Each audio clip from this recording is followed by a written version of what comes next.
Dari 2010 saya mainan lobster sampai sekarang, itu saya belum pernah memakai obat.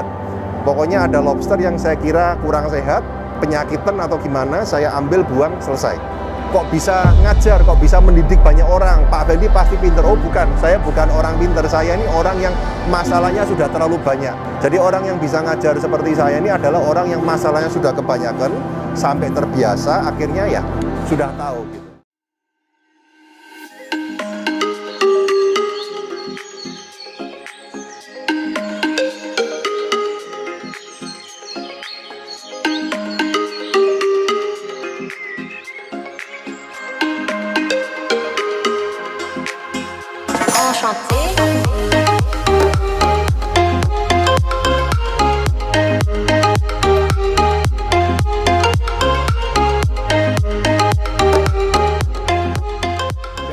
Nama saya Fendi Purnomo.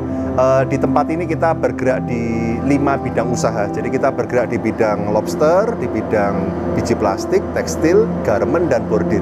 Kira-kira seperti itu. Alamatnya di sini sebenarnya agak masuk ke pelosok penduduk ya. Jadi cuma tulisannya Langenharjo RT 1 RW 3 gitu aja. Tapi untuk lebih akuratnya lebih baik di GPS. Jadi ketik aja PT Sandang Anggun Moratek di Google Search, nanti akan keluar sendiri. Awal mulanya itu saya bermula dari hobi dulu.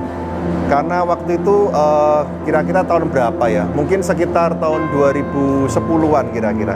Saya tuh soalnya suka dengan binatang air. Jadi ketika sudah mulai kuliah, sudah mulai agak longgar waktunya, saya main dengan banyak sekali binatang air, dari ikan, dari kepiting, dari lobster. Awal-awalnya cuma untuk senang-senang, untuk hobi aja. Cuman salah satu yang paling menarik bagi saya tuh ya lobster ini. Awalnya kira-kira seperti itu.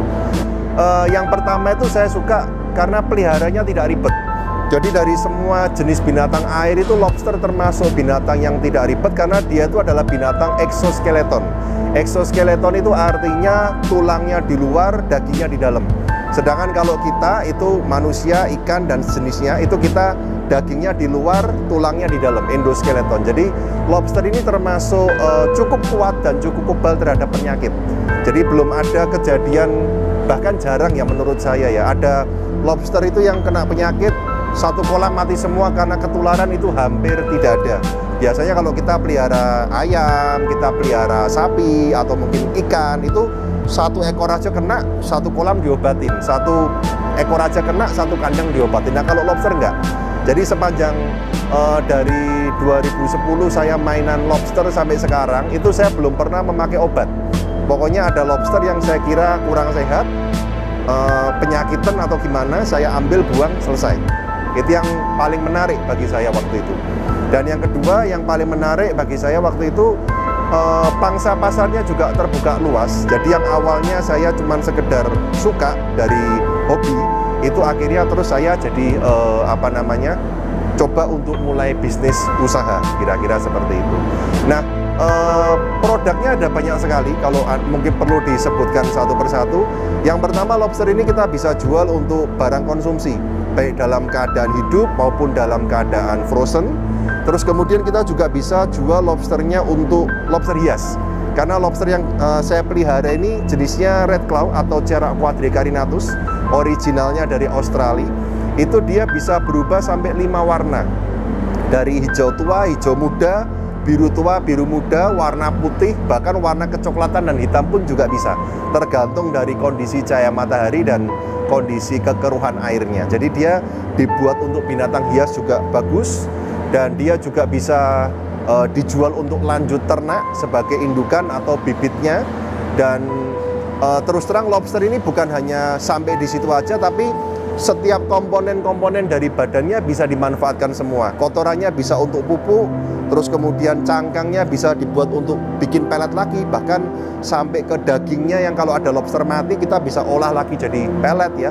Bahkan sampai di organ-organ dalamnya pun kita bisa manfaatkan semua. Jadi pertama, peliharanya tidak ribet, sama penyakit dia aman ya. Terus kemudian pangsa pasarnya juga terbuka luas, bisa dijual menjadi berbagai macam bentuk. Dan kemudian yang selanjutnya, dia ini juga fleksibel. Anda mau pelihara di mana aja bisa. Jadi yang penting pokoknya Anda punya tempat yang bisa diisi air, selesai sampai di situ. Anda bisa pelihara sampai di situ. Jadi kira-kira sebagian besar menariknya lobster itu ada di situ. Farm kita itu pencar-pencar. Kalau keseluruhan itu kira-kira sekitar 3 hektaran, tapi yang kita manfaatkan untuk budidaya lobster kira-kira sekitar 1 hektar. Gitu. Dan itu masih dalam progres pembangunan juga. Pada prinsipnya kalau untuk merawat lobster saya hanya menerapkan 7 aturan saja. 7 aturan yang saya sering terapkan ke para mitra dan para peserta didik itu di dalam kolam lobster air tawar itu saya cuma mengizinkan 7 item saja yang masuk ke dalam kolam supaya tidak timbul masalah, komplikasi dan bisa lancar sampai panen. Nah, 7 item tersebut yang pertama sudah jelas air bersih, bening, tidak berbau. Dan yang kedua itu adalah shelter. Shelter itu tempat untuk sembunyi lobster. Kalau rekomendasi saya dari peralon atau mungkin ya sejenis kayak peralon yang bisa enteng, ringan dari ban plastik juga boleh ya. Dan terus kemudian yang ketiga sudah jelas lobsternya. Yang keempat itu boleh ditambahin ikan. Kalau untuk mengusir nyamuk biasa kita pakai ikan gupi. Yang kelima kita pakai pellet full dari bibit sampai dewasa. Dan kemudian yang keenam itu yang saya izinkan sumbat atau lubang pembuangan. Kolam kan harus ada sumbat atau lubang pembuangan.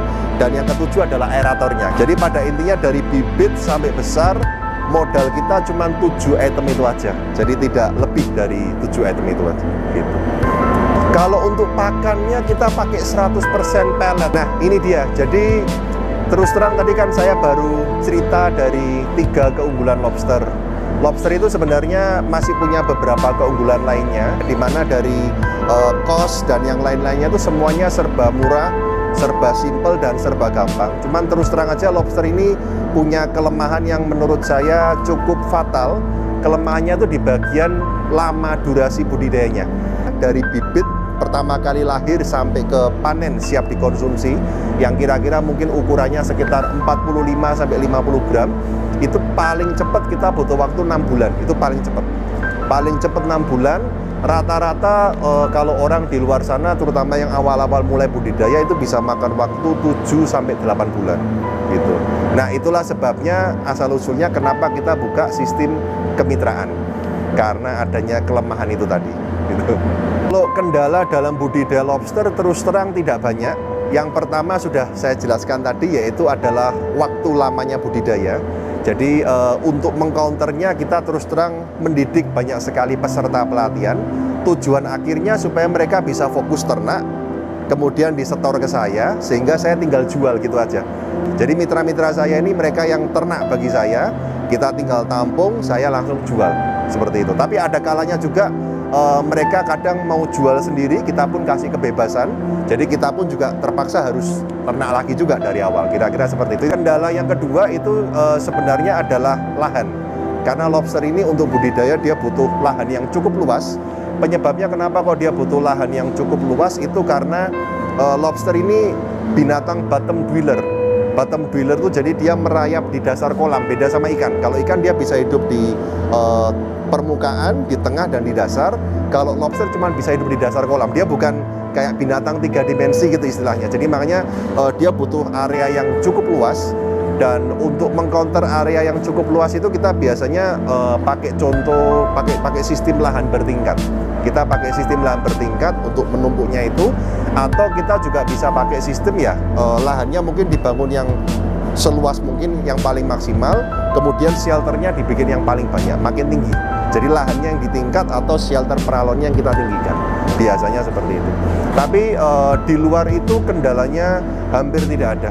Karena ternak lobster itu simpel sekali, jadi tidak terlalu ribet, tidak terlalu banyak kendala.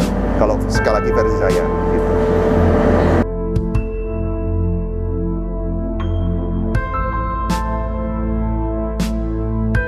Kalau mau pelatihan di sini silakan, gitu.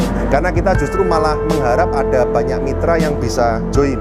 Karena kita terus terang kalau untuk stok itu kita sangat kekurangan sekali. Jadi di pasar itu demand-nya jauh lebih tinggi daripada stok yang kita punya. Gitu. Belajar di sini, mereka panen kan kita tampung kembali hasil panennya. Jadi saya termasuk salah satu pengepulnya. Tapi kalau misalnya Anda mau jual sendiri pun juga silakan. karena kita juga fair-fairan juga sama para mitra ya. Jadi Anda kalau belajar di sini, Anda sudah panen, Anda punya 2 option.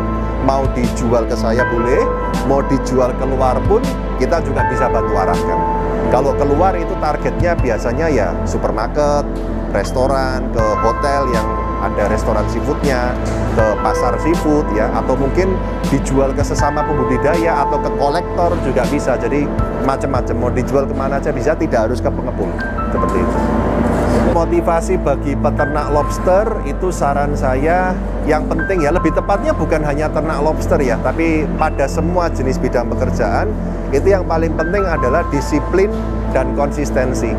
Karena kalau bagi saya di dalam setiap pekerjaan itu pasti ada kendala, dan ketika ada kendala itu rata-rata 90% ke atas kesalahan ada pada yang mengkontrol atau mengendalikan. Karena orang seringkali ketika mengalami kendala yang disalahkan adalah pekerjaannya.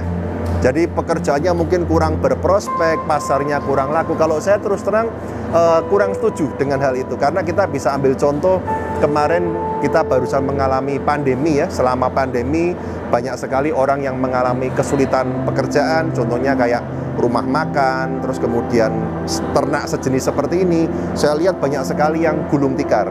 Tapi sekalipun ada yang gulung tikar, bukan berarti terus rumah makan hilang. Kan nggak ada, malah tambah banyak kan. Nah, ternak pun juga gitu. Yang gagal juga ada, tapi bukan berarti ternaknya hilang, malah tambah banyak.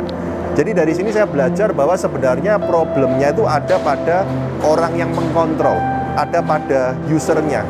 Jangan salahkan pekerjaannya, tapi itu semua terdiri dari diri Anda sendiri, tergantung dari diri Anda sendiri. Nah, supaya bisa berhasil ya konsisten dan disiplin. Makanya saya sangat menganjurkan kalau Anda pengen sukses dalam suatu pekerjaan ya, kalau bisa Anda harus punya hobi di dalam pekerjaan itu. Kalau ada hobi, otomatis kita pasti disiplin dan konsisten karena kita suka gitu. Kita mau nggak mau pasti ngerjain itu. Di semua itu pasti ada titik paling rendah dan semua itu pasti ada masalah gitu. Orang seringkali bilang kok bisa ngajar, kok bisa mendidik banyak orang, Pak Fendi pasti pinter. Oh bukan, saya bukan orang pinter, saya ini orang yang masalahnya sudah terlalu banyak. Kalau orang Jawa bilang ya suwe-suwe kulino, karena kebanyakan masalah yang awalnya mohon maaf mungkin agak bodoh, lama-lama otomatis pinter karena kebanyakan masalah. Jadi orang yang bisa ngajar seperti saya ini adalah orang yang masalahnya sudah kebanyakan sampai terbiasa, akhirnya ya sudah tahu gitu.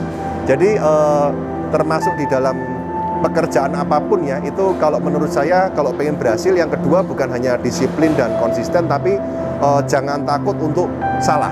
Pokoknya bikin salah sebanyak-banyaknya. Nah, kalau harapan saya ke depannya itu ya para pembudidayanya yang makin lama makin banyak, harapan saya seperti itu. Karena terus terang kita sudah tahu bahwa lobster ini punya kelemahan budidayanya lama. Jadi gimana pun yang makan akan selalu lebih cepat daripada yang budidaya.